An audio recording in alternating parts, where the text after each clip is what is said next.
Here are the ages that the top presidential candidates will be on Inauguration Day, 2021. Bernie Sanders, 79, Joe Biden, 78, Donald Trump, 74, and Elizabeth Warren, 71. If Sanders were elected and served 2 terms, he would be in office until age 87. If Biden did the same, he would serve until 86. If President Trump were re-elected, he would serve until 78. If Warren served 2 terms, she would be 79. There has never been a moment in American history in which so many of the top contenders for the presidency have been so old. There has never even been a time when 2 candidates over 70 ran against each other in a general election. Before President Trump, there have been only 2 presidents who turned 70 in office: Ronald Reagan, who took office at 69 and left at 77, and Dwight Eisenhower, who took office at 62 and left 3 months after turning 70. Now, if Sanders or Biden were elected, the president would turn 80 early in his first term. A second term would leave them heading toward 90. That is totally uncharted territory in American politics. Clearly, with Trump and the top 3 in the Democratic race all over 70, voters have decided that 70 is not a disqualifying age. But 80? That is the question for Biden and Sanders. That is not to say that an 80-year-old president will suffer from dementia, although that would certainly be more of a risk than with a 60-year-old president.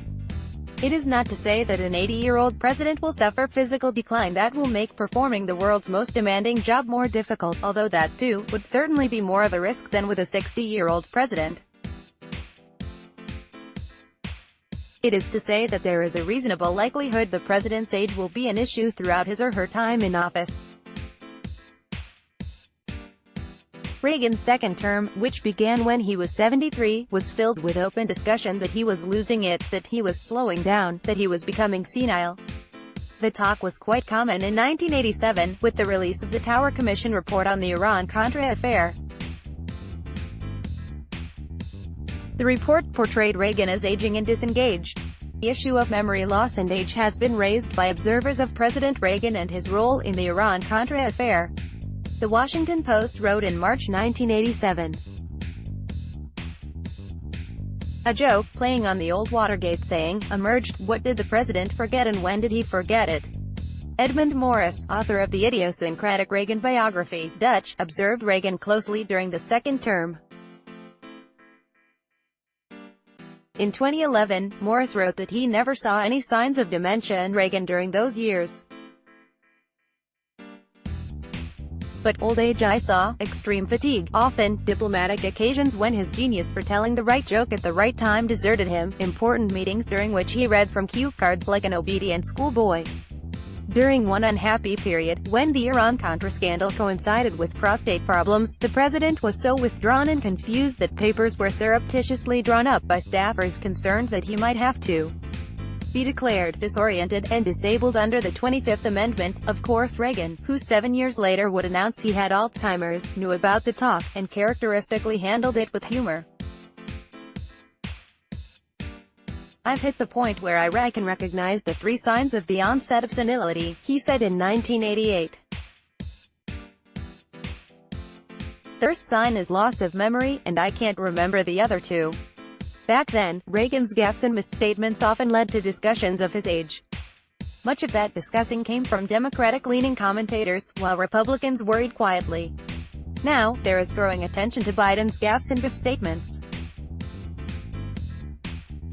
Even though he was known as a gaffe machine throughout his 44 years in the Senate and the vice presidency, today, Biden's errors are discussed in the context of his age. Just in the last few days, Biden recalled that he was vice president when the Parkland, Florida, mass shooting occurred, when in fact it was the Sandy Hook shooting. On another occasion, he said, "We choose truth over facts." On yet another, he said the El Paso and Dayton mass shootings occurred in Houston and Michigan. It was nothing terribly serious, anyone can misspeak. But there will be more, many more, if Biden's past is any guide. And they will lead to talk about his age. But the age issue in 2020 is about more than just gaffes. It is a substantial question for the nation's voters. Any of the top contenders might well experience age-related problems in office, and voters need to consider that before electing them. The race is in its early stages. It will inevitably become more intense next year. When that time comes, age will be an issue. Byron York is chief political correspondent for the Washington Examiner. Let's block ads. Why?